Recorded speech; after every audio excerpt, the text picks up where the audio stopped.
So Scott, if as presenter you wanted us to walk out with only one thought in our heads, what would it be? I suppose one of the key outputs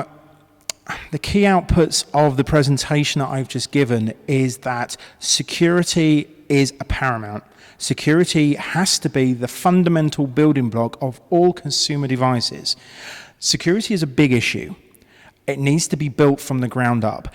Very often it's been used as an afterthought, especially on my example of the $5 webcam. People are trying to cut margins. This needs to stop. We need to drive this from the ground up. So, given that you've given us this message, what is the first and or second thing that each of us should do when we get home and sit down and debrief? What should we be doing for our own work plans and strategies? Right, the immediate issue is that we are putting our lives onto the world.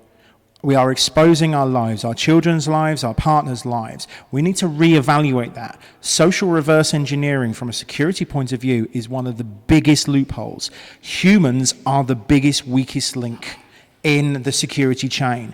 Just look at the issue that happened in February with the banking heist, where over $1 billion was stolen. This wasn't some really fancy backdoor hacking mechanism. This was social reverse engineering. This was looking for passwords, looking for webcam, spear phishing. This is all done on the employees of the company, not the actual infrastructure itself. How did they get this information? Research. And it's all open source intelligence. It's all there on the web. Why? Because we put it there.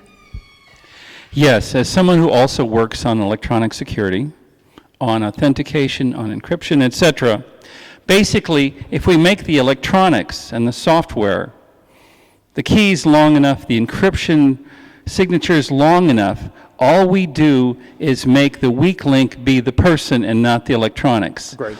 Whereas, for example, in the work that I was doing, the first version of Bluetooth Low Energy Security, the keys were 128 bits. Yep.